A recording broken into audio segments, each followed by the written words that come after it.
안녕하세요. 마경환입니다. 네. 최근에 보니까 한국 사람이 외국에 투자하는 대외 금융자산에 투자하는 비중이 외국인이 한국의 금융자산에 투자하는 것보다 더 커졌다, 사상 처음으로 커졌다는 뉴스가 등장을 했죠. 뭐 굳이 그 기사를 안 보더라도 한국인들이 우리가 미국 주식이나 미국 채권에 대해서 굉장히 요즘 그러니까 투자의 선호도가 올라간 거를 확인할 수가 있습니다.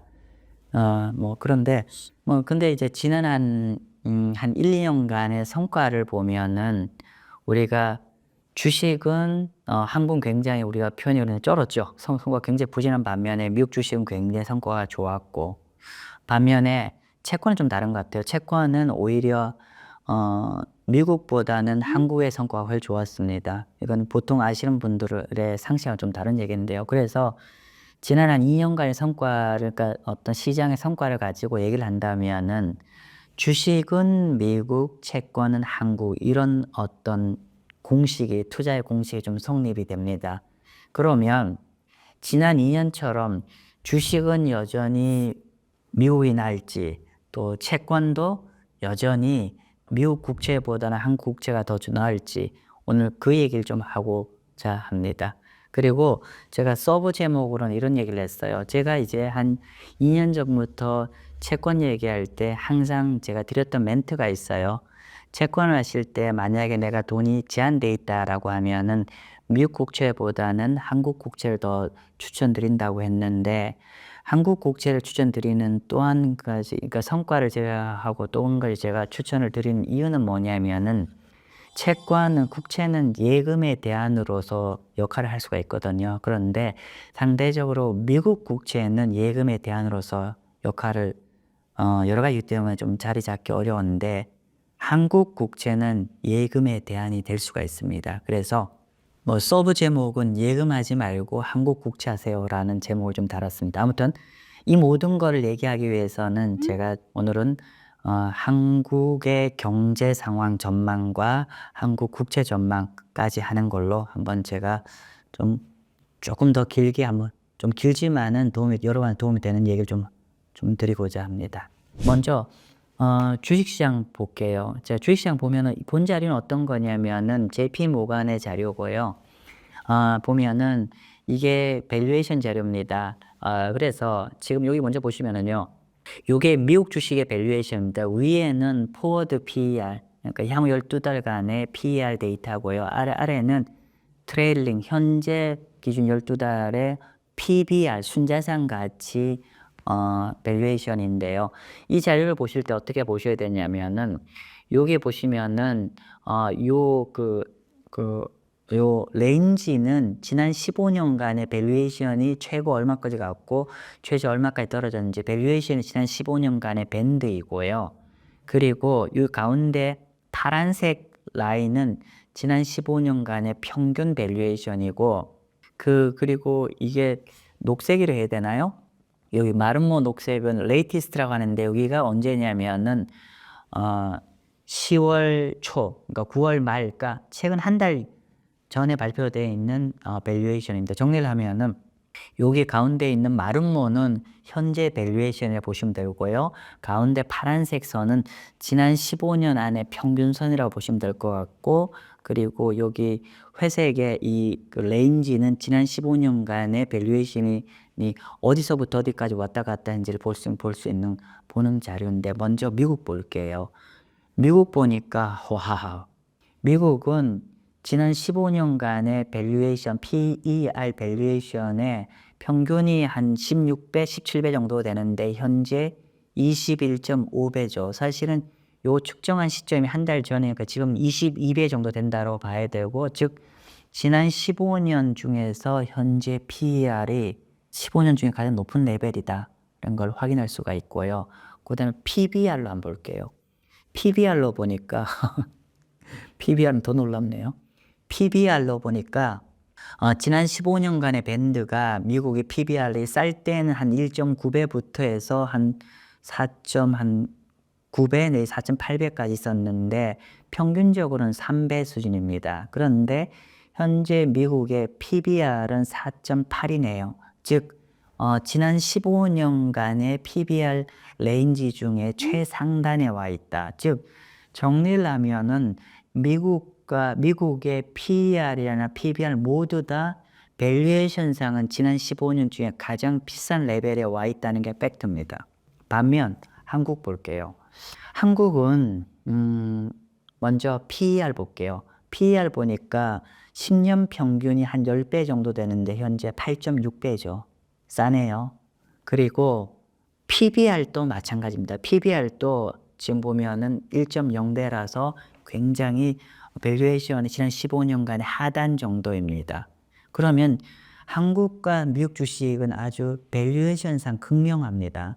성과로 본다면 미국이 압도적으로 좋았고 한국은 굉장히 성과가 부진한데 현재 밸류에이션은 미국은 압도적으로 밸류에이션이 절대적 레벨에서 가장 비싼 레벨이고 반면 한국은 지난 15년 안에서 평균보다 더 낮은 레벨에서 거의 15년 밴드의 하단에 위치할 정도로 저평가되어 있고 그리고 여러분 여기 한번 보실래요?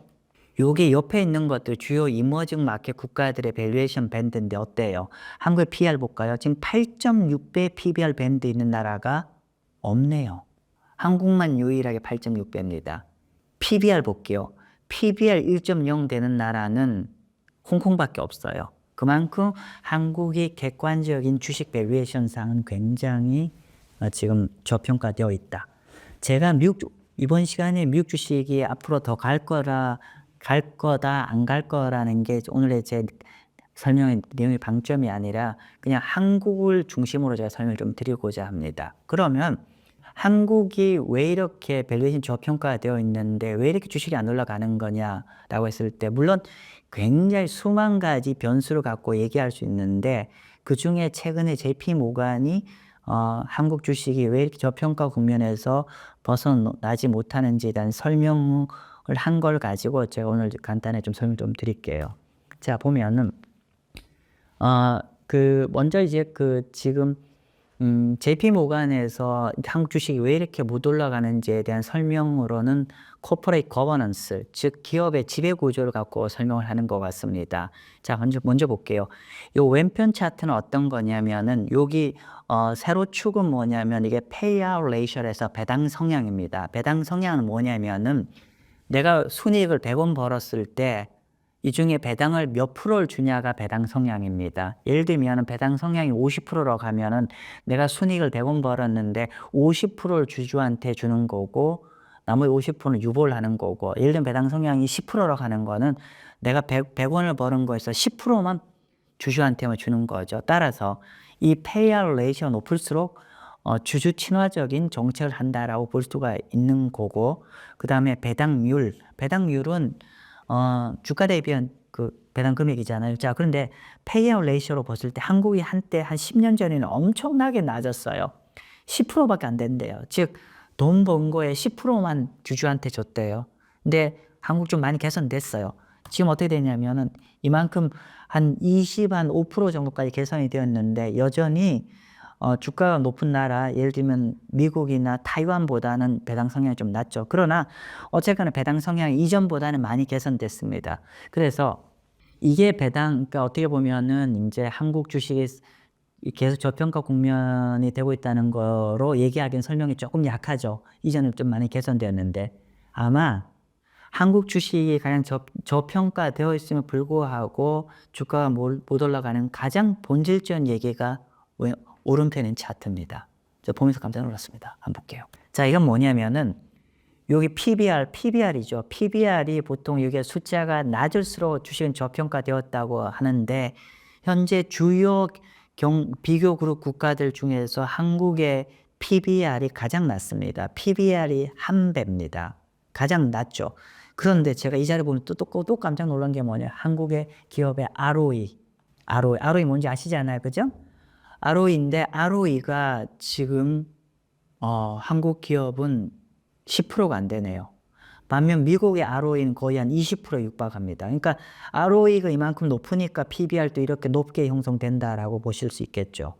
그러니까 정리를 하면 한국이 이렇게 저평가된 이유 중에 하나가 자본 투자 수익률이 너무 낮아요.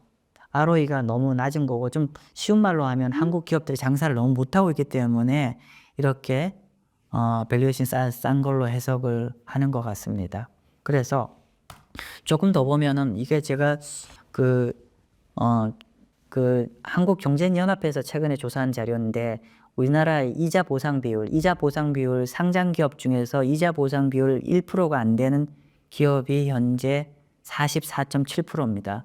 이게 무슨 말이냐면은 이자 보상 비율이 1이 안 된다는 의미는 뭐냐면은 기업이 장사를 해서 그 남는 돈으로 이자도 다 갚지 못하는, 그러니까 1 언더라는 건 이자도 다 갚지 못한다는 얘기입니다. 그럼 사실 기업은 존속할 필요가 없는 거죠. 사실은 이자 갚고 돈이 남아야 회사가 남아야 되는데 현재 돈 벌어서 이자도 채 다 갚지 못하는 기업이 전체 상장 기업에 이자도, 그러니까 원금을 상환하는 게 아니에요. 원금 상환이 아니라 이자도 못 갚고 있는 나라가 무려 44%입니다. 그만큼 한국 기업들의 어떤 기업 실적이 너무 저조한 거죠. 그리고 또 최근에 오늘 기사 얘기인데 또 내년에 더 어려워질 거라 보잖아요. 그래서 지금 뭐 트럼프 얘기도 있고 해서 한국의 주요 기업들이 지금 뭐 핵심 사업을 좀 다 팔아치워서 유동성 확보에 거의 나서고 있다고 합니다. 어쨌건 간에 한국 기업들이 이렇게 주가가 부진한 이유 중에 하나가 한국 기업이 장사를 너무 못한 거죠. 그죠? 뭐 본질적 얘기입니다. 그래서 한국 기업들이 장사를 못한다는 거는 사실은 한국의 내수가 그만큼 안 좋다는 얘기도 될 거고요. 아무튼 그렇게 이해하시면 될 것 같고요. 아무튼 그래서 우리가 이거 조금 힌트를 알 수가 있겠어요. 그죠? 이렇게 한국 밸류에이션이니까 우리가 여기서 알 수 있는 거는 팩트는 미국은 밸류에이션상 지난 15년간의 가장 비싼 레벨, 반면 한국은 지난 15년간 가장 싼 레벨이고 피어 그룹 대비보다 싼 레벨에서 싼 거는 맞다. 근데 문제는 한국 기업들이 장사를 너무 못하고 있다. 이게 어떻게 보면 가장 구조적인 문제이고 특히나 한국 기업의 한 40% 이상이 이자도 못 갚을 정도로 장사를 못하고 있다. 뭐 이런 얘기죠. 그러면 이런 부분이 앞으로 개선될지 여부를 판단하는 게 뭐 외국인 동향을 떠나서 내년에 한국 경제 좋아질지 이런 부분이 더 중요한, 우리가 한국 주식을 볼 때 가장 중요한 변수지 않을까. 왜냐하면 기업이라는 건 이윤을 창출하는 게 제일 중요하고 이윤 창출 잘하면 주가 올라가는 거고 이윤 창출 못하면 주가가 안 좋은 거잖아요. 아무리 싸더라도 장사를 못하면 그 기업 주가 안 올라가잖아요. 아무튼 그렇게 보셔야 돼요. 그러면 결국은 내년에 한국 경제 전망이 좀 중요하지 않을까 싶고요. 요거는 뭐냐면은 제가 오늘 마치 좀 그런데 이게 또 어떤 분들은 이거 보시면서 그냥 속이 쓰리실 분도 많으실 것 같은데 그래도 한번 비교를 해보고자 합니다. 이거는 뭐냐면은 2022년부터 해서 지난 한 2년간 맞나요? 22, 23, 24 그냥 3년 정도 되는데 22년 1월 달 기점으로 해서 S&P 500과 코스피를 만약에 지수를 투자했다 가정을 했을 때 성과인데 자료 만들면서 많이 놀랐습니다. 지난 3년간에 만약 코스피를 투자하신 분은 3년 헛장사를 했네요. 무려 4% 손해보셨어요.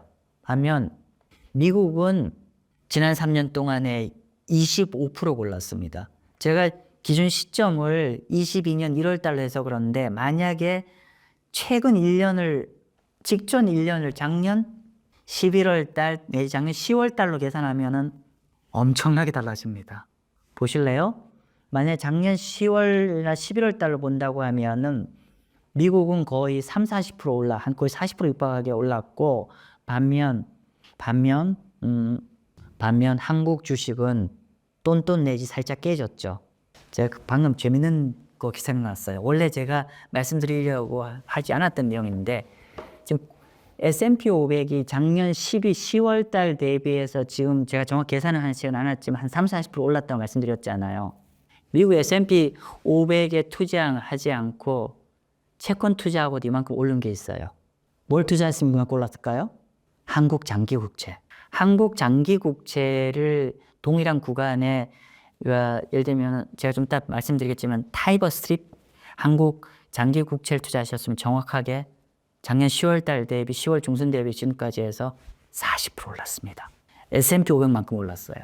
우리가 S&P 500만 눈에 보시잖아요. 잘 보시면은 그 못지않게 좋은 수익이 나온 자산이 있다는 거죠. 그래서 뭐 여기서 좀 결론을 내면은 주식은 확실히 우리가 최근에 왜 한국 주식은 버리는 자식이 없고 미국을 따라는지가 좀 알 수가 있죠. 그래서 그러니까 미국은 확연히 이제 그러니까 주식은 확연히 이제 한국 주식보다 미국 주식이 좋았다는 걸 알 수가 있는데, 근데 여러분 또 가끔 착시를 일으킨 게 뭐냐면, 그래서 미국 주식이 좋다 보니까 미국 채권도 한국보다 더 매력적일 걸 생각해서 미국을 굉장히 많이 투자하시잖아요.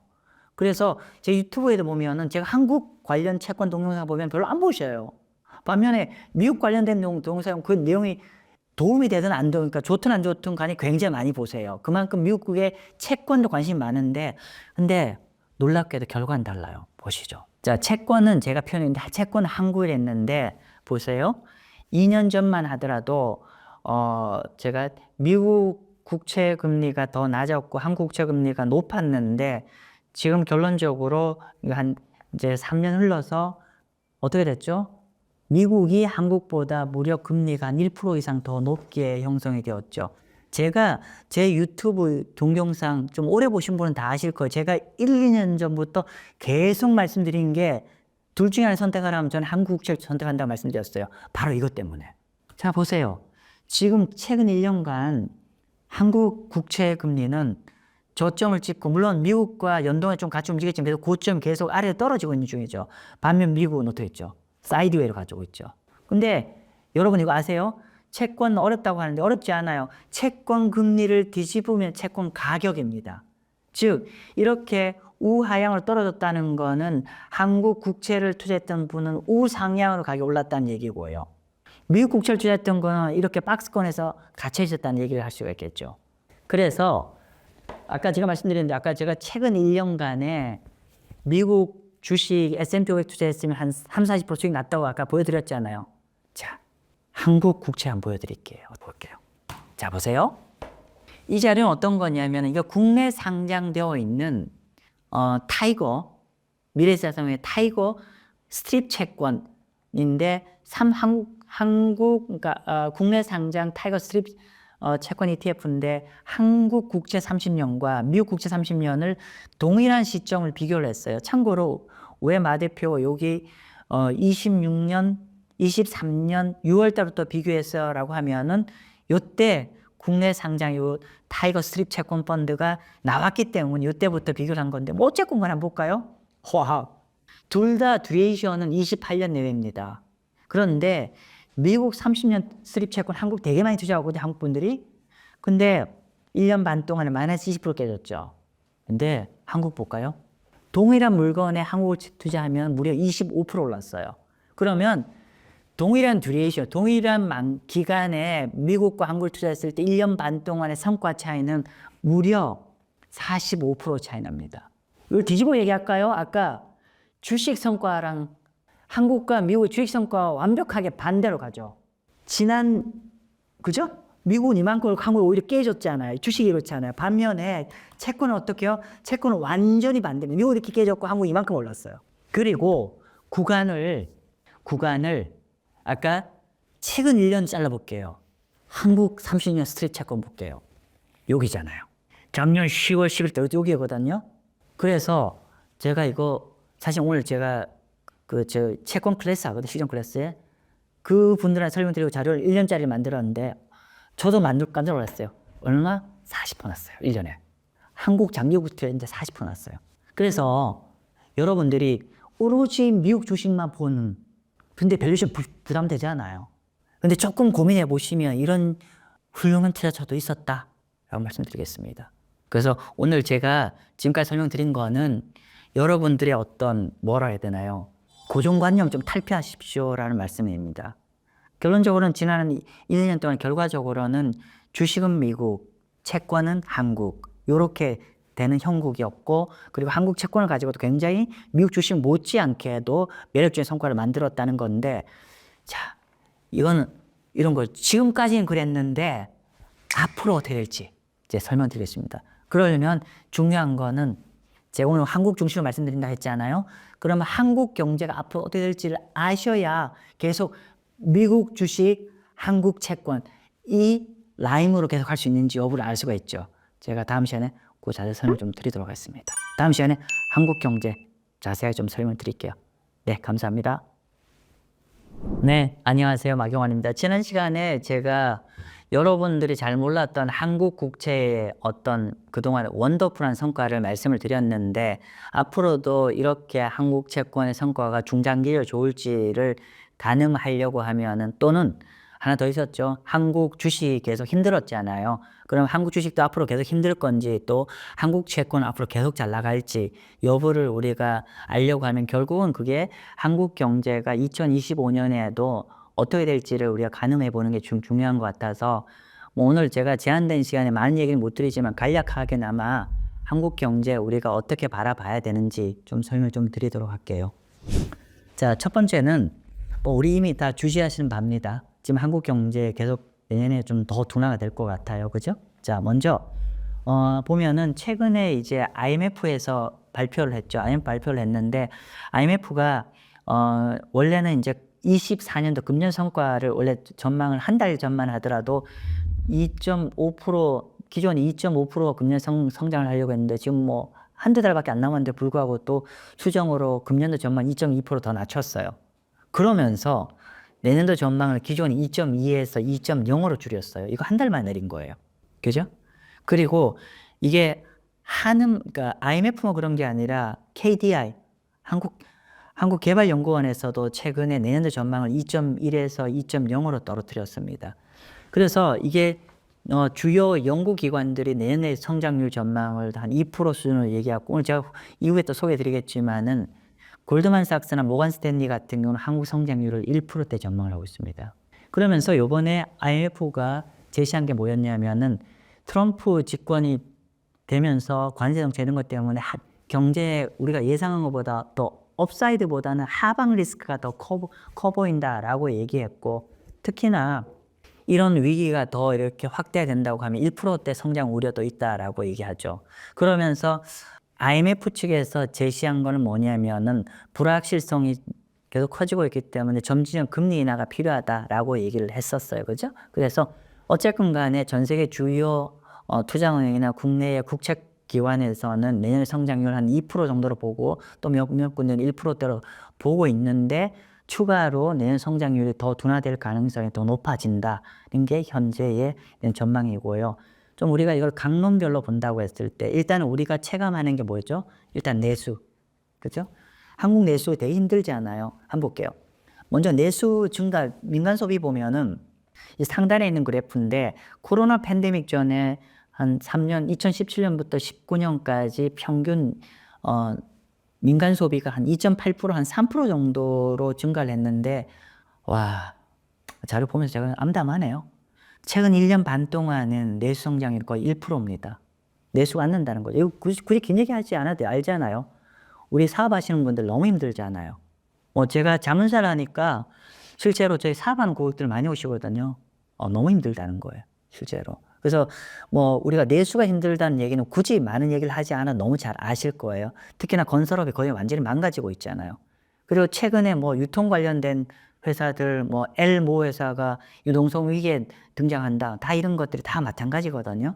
건설, 부동산 많이 갖고 있고 뭐 이런 것들이 되게 힘든 이유가 그런 연유죠. 그런 상황인 거. 뭐 그래서 민간 소비는 더 힘들 것 같다는 얘기를 했고, 그리고 이제 우리가 이제 채권을 하는 입장에서는 물가가 되게 중요하지 않아요. 물가가 현재 보면 한국의 목표 물가는 2%입니다. 2%인데 현재 소비자 물가와 근원 물가 모두 다 2% 아래로 내려왔죠. 특히나 소비자 물가가 1.6%예요. 그래서 내년에도 이제 일단은 우리가 전쟁 관련돼 있는 이제 중동전이 뭐 어쨌건 간에 좀 트럼프가 들어오면 다 끊어버리겠다 하잖아요. 그래서 그런 에너지 가격도, 또 게다가 트럼프는 신재생 에너지를 하는 게 아니라 올드 에너지, 화석 연료를 펌핑질을 하겠다는 정책을 하기 때문에 기본적으로 에너지 가격을 좀 낮게 유지할 가능성이 높아지고, 그리고 한국이 내수가 안 좋기 때문에 인건비 안 올라가잖아요. 그렇기 때문에 뭐 제가 좀 이따 다시 한번 말씀 여쭙겠지만은, 글로벌 투자은행들은 내년에 한국 물가 2% 언더로 전망하고 있습니다.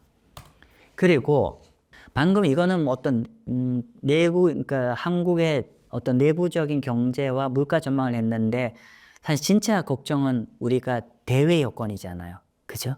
트럼프가 들어와서. 그래서 그 얘기 좀 할게요.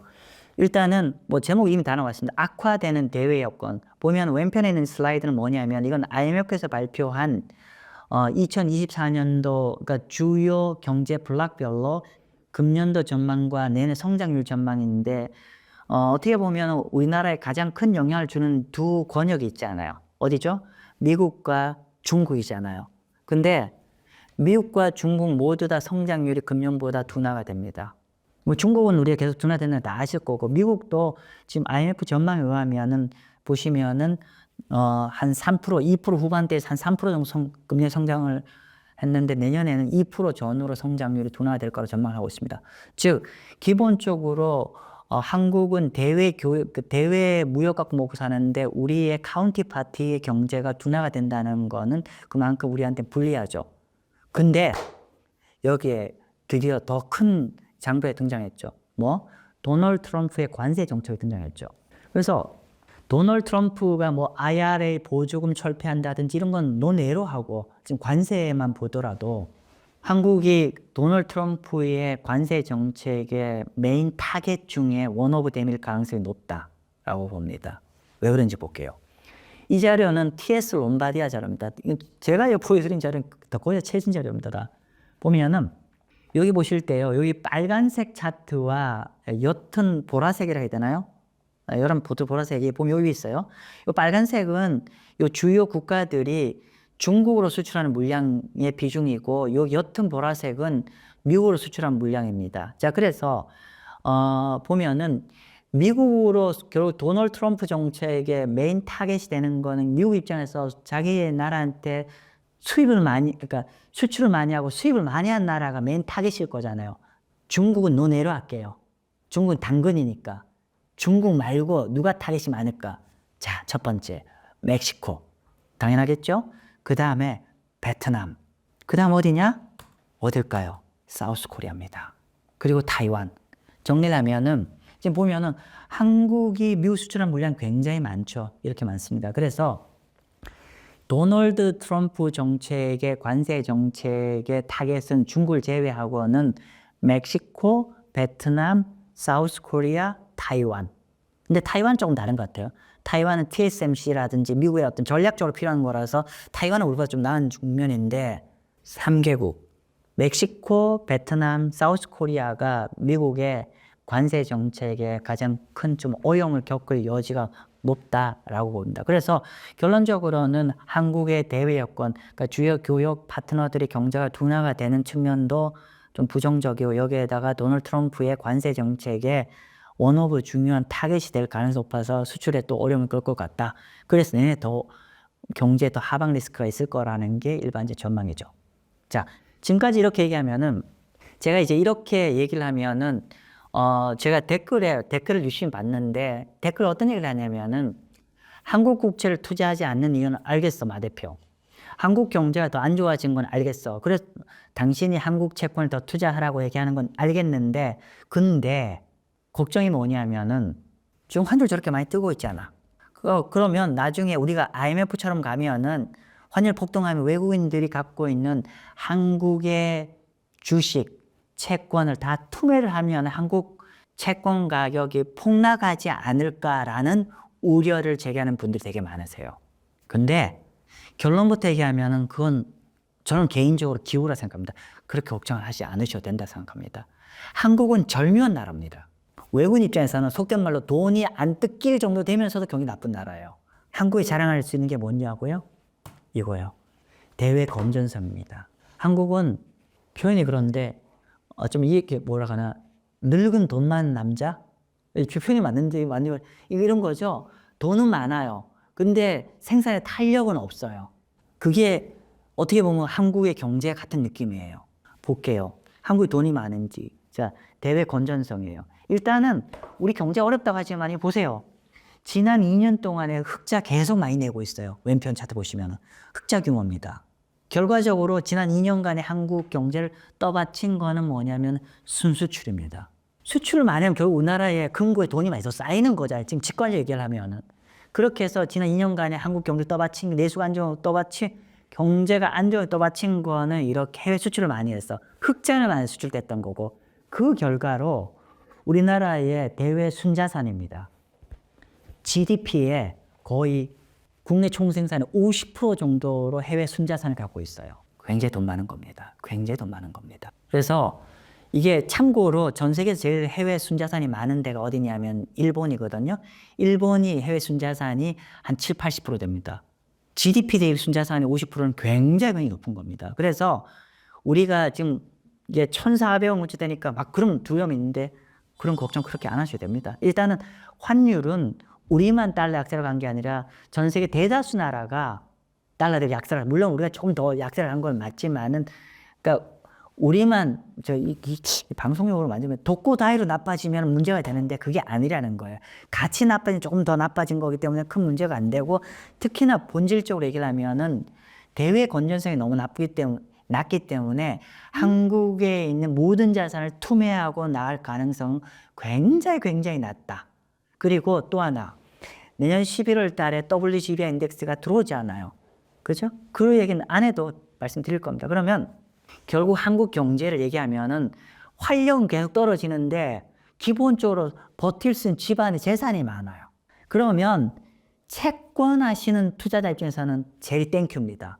부도는 안 날 것 같은데, 이 나라가 부도는 안 날 것 같은데 앞으로 금리는 경제 부양을 금리 더 내려야 되는 상황으로 전개되니까, 그만큼 한국의 내년도 경제 전망은 주식에는 여전히 좀 암울하지만은 채권 투자자의 한국 국채 투자자 입장에서는 상당히, 이런 말 조심해야 되는데 그냥 매력적일 것 같다라는 그런 경제 구도로 형성이 됐고, 글로벌 투자자 할 때 제일 중요한 건 뭐냐면 그 나라의 건전성은 지키는 범위 내에서 금리가 많이 내려갈 룸이 많은 나라가 좋은 나라인데, 아마 한국은 내년에 거기에 해당이 될 것 같습니다. 네, 지난 시간에 제가 한국 경제가 내년에 좀 더 힘들 것 같다는 말씀 좀 드렸고, 그럼에도 불구하고 외국인들한테는 한국의 채권 투자는, 국채 투자는 입장에서는 그렇게 두렵지 않을 정도로 많은 외환 보유고를 보유하고 있다. 그래서 대외 건전성이 좋은 거는 큰 위안이 된다라는 말씀 좀 드렸고요.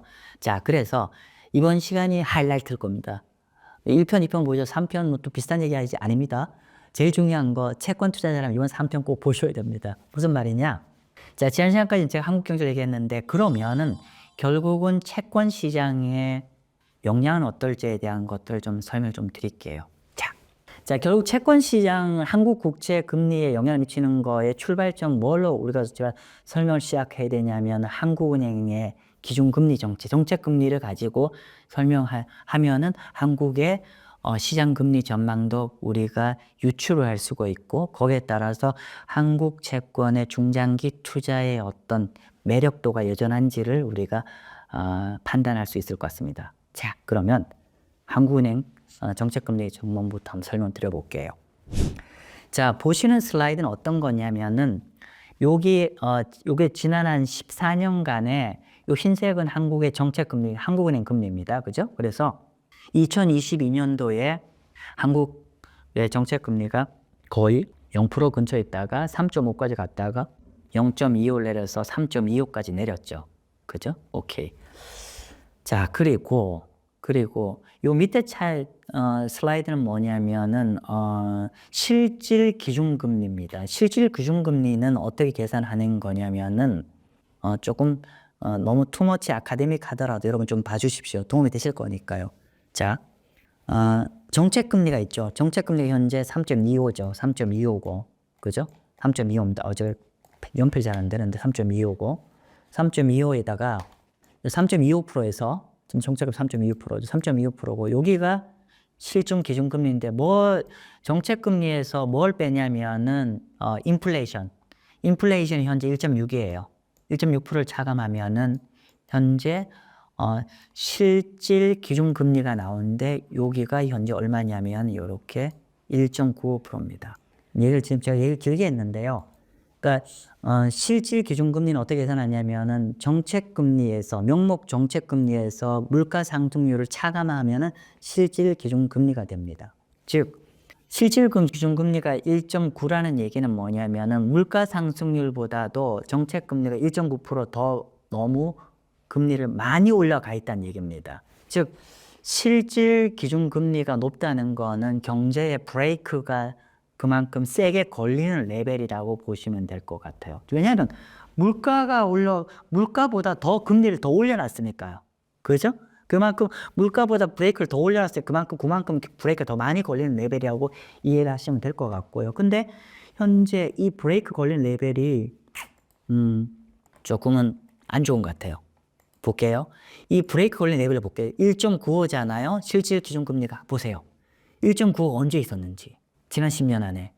2011년도에 한 번 있었고 2019년에 한 번 있었어요. 그죠? 그때 경제 안 좋아지는. 그러면 이렇게 실질 기준금리가 높다는 건 그만큼 경제에 브레이크가 걸릴 만큼의 우리 영어로 restrictive, 제약적인 금리 레벨이라고 봐야 되거든요. 그만큼 이제 어떻게 보면 지난 10년 중에서 가장 제약적 레벨이 현재 금리 레벨입니다. 즉 이걸 빨리 풀면 이걸 빨리 해결하려면 연준이 한국은이 BOK가 금리를 빨리 내려야 돼요. 근데 여러 가지 요건 때문에 못 내리고 있잖아요.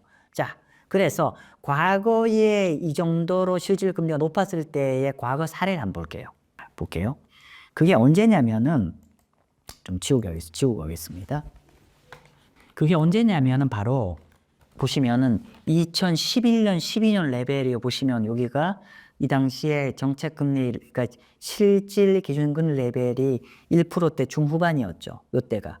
자, 그런데 이렇게 높았을 때 결국 경제 브레이크가 많이 걸리니까 결국 정책당국에서 금리 인하를 하게 되거든요. 보십시오. 이렇게 많이 올렸을 때 이후에 금리를 이렇게 인하했어요. 얼만큼 인하했냐면은 여기 적어놨어요. 요때 3.25였거든요. 요때 3.25였어요. 우연찮게 아이러니컬하게 지금하고 똑같아요. 3.25. 그죠? 근데 요때 2012년 전후에서 이렇게 정책 실질금리 레벨 높았을 때 결국 어디까지 내렸냐면은 1.25까지 해서 200bp를 내렸어요. 결국은 2012년에 정책금리 레벨이 3.25일 때 실질금리 브레이크가 걸린 실질 기준금리 레벨이 거의 현재처럼 비슷하게 1% 후반대로 있어서 물가가 딱 잡히니까 그 당시에 디스인플레이션이 딱 나오니까 그 다음에 이거 확인하고 기준금리 잔금을 쭉 내렸어요. 몇 년간에 걸쳐서. 그래서 200bp를 내렸어요. 그래서 현재 그 정도 레벨의 경제 브레이크가 걸릴 정도로 높은 실질 기준금리 레벨이기 때문에 과거의 사례를 봐선 한국도 금리 인하를 꽤나 큰 폭으로 해야 될 레벨인 걸로 판단이 됩니다. 자, 그러면 방금은 제가 2012년 현재처럼 비슷한 정책금리와 또 비슷한 실질 기준금리 레벨을 가지고 과거의 사례를 가지고 비교 설명을 드렸는데 조금은 더 제가 싫어하실까요, 여러분? 아카데믹하게 한번 볼게요. 자, 가끔가다는 좀 아카데믹 할 필요도 있습니다. 예, 아카데믹 해볼게요. 자, 보면은 현재 한국의 중립금리, 그러니까 실질금리가 중립금리라는 게 뭐예요? 물가도 자극하지 않고 또 경제 브레이크도 안 걸린 딱 그 적정 금리 레벨을 계산을 해보니까 현재 마이너스 실질금리 기준입니다. 마이너스 0.2에서 플러스 1.3 정도로 추정이 된다라고 제가 얘기한 게 아니라 이번 달에 발표한 한은의 페이퍼에서 그렇게 계산해서 결과치를 발표합니다. 즉 정리를 하면은 한국의 현재 중립금리 수준의 실질금리를 이번 11월 달 한국은행에서 리서치를 해봤는데 페이퍼상에 조사한 결과값으로 마이너스 0.2에서 플러스 1.3 정도 레벨이 한국의 인플레이션 차감 빼고 실질적인 중립금리 레벨이 그 정도이다라고 얘기했어요. 자, 그러면 이 페이퍼가 맞다는 가정을 하고 우리가 한국은행 믿어야 되잖아요. 한국은행 페이퍼 기준으로 했을 때 한번 우리가 그러면 최종적인 한국은행의 금리 어디까지 내릴지 한번 계산해 볼게요. 자, 볼게요. 자, 보시면은 이 중립금리 레인지가 마이너스 0.2에서 플러스 1.3이잖아요.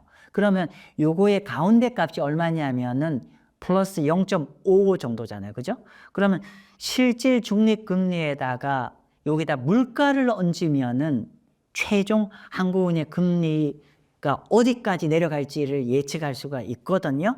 그랬더니만 볼게요.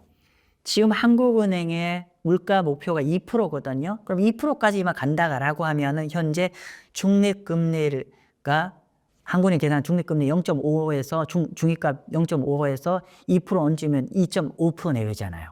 즉 만약에 물가가 한국은행이 제시한 2% 수준 정도로 잡히게 되면 결국 한국의 한은금리가 지금 현재 3.25인데 2.5% 수준까지는 내려갈 것 같다. 인하할 것 같다라고 얘기를 할 수 있습니다. 물론 여기 전제는 방금 물가가 2%까지 떨어진다는데 만약에 성장률이 2% 아래로 떨어진다고 하면 당연히 한 2.25까지 추가 금리 인하가 가능하겠죠. 물가가 2%까지만 간다고 하더라도. 그리고 반대로 만약 물가가 현재 1.6까지 떨어졌잖아요. 1.6 수준으로 계속 수렴해서 더 안 올라간다고 하면은 그냥 얹어 볼게요. 중립금리 레벨 0.55에서 1.6 얹으면 2.0 정도 되죠. 그죠? 그리고 말씀드린 데 성장률도 2%대가 아니라 1%대 떨어지면 1.75까지 떨어질 여지가 있다. 그래서 좀 얘기 어려웠는데 좀 다시 정리를 해보면은 최근에 한국은행이 계산한 어떤 실질 중립금리 레벨이 평균값이 0.5인데 이 중립금리 플러스 물가 레벨을 합쳐보면은 이게 한국은행이 최종적으로 금리를 어디까지 내릴 수 있는지를 계산할 수 있는데 만약에 한국은행의 금리 목표인 2% 수준 정도까지 내려간다고 하면은 한 2.5 정도까지 금리를 내릴 것 같고 그게 아니라 최근처럼 물가가 2% 아래로 떨어지고 있는데 현재 1.6까지 빠졌는데 내년에도 계속 1.6 수준에서 관리가 된다고 하면은 중립금리 0.5에서 1.6을 얹으면 2.0까지도 떨어질 수 있다. 라고 보는 거고요. 여기에 또 추가적인 변수가 뭐냐면 만약 지금 방금 물가만 얘기했는데 한국 경제 성장률이 2% 아래로 1%대로 떨어지면은 방금 제시한 그 계산식보다도 금리가 좀 더 내려갈 수도 있다. 그 말씀드린 거. 그래서 제가 옆에 계산한 게 물가 2%일 때 2.5인데 만약에 성장률도 생각보다 더 떨어지면 이거 2.25까지 떨어질 수 있고 물가가 1.6 정도로 떨어졌을 때는 계산해보면 중립금리에서 2%인데 만약에 여기 덤으로 성장률까지 더 부진하면 1.75까지도 갈 수 여지가 있는 거 아닌가라는 어떤 생각의 프레임워크를 여러분 제시하고 싶어요. 방금은 이제 제가 한국의 중립금리를 갖고 그 한번 예상을 해본 거잖아요. 그죠? 자, 얘 마쌤의 개인 썰이면 안 되잖아요. 그죠? 그래서 최근에 11월 달에 여기 있어요. 11월 15일, 11월 17일 정말 따끈따끈한 ID 레포트를 갖고 여러분 설명드릴게요. 비교해 볼게요. 자, 먼저 골드만삭스 한국 물가 1.6보네요, 내년에. 성장률 1.8보네요. 우리 일반적인 전망들 뭐였죠? IMF나 KDB에 전망한 거가 2%였잖아요, 성장률이. 이거보다 더 낮네요. 성장률 1.8, 물가도 2% 전망인데 1.6 더 낮네요. 그래서 그 결과로 골드만삭스가 내년 말에 한국은행의 금리 전망 2.25. 얘네들이 왜 이렇게 계산했는지 감 잡히시잖아요. 방금 얘들 레포트 안 봤지만 자식들 왜 그랬는지 우리 금방 견적 내잖아요. 방금 그런 프레임워크입니다. 그죠? 중립금리와 물가를 계산해보면 딱 떨어지는 거예요. 근데 성장률이 약간 더 부지니까 그렇게 보는 거고 모건 스탠리 17일 나왔어요. 모건 스탠리는 물가는 한 2%보다 2%라고 해서 약간 골드만보다 높은데 성장이 더 낮게 보네. 1.7. 아주 최신 자료에서는 2% 언더로 봅니다. 한국을. 근데 얘네들도 2.25 봐요. 그죠?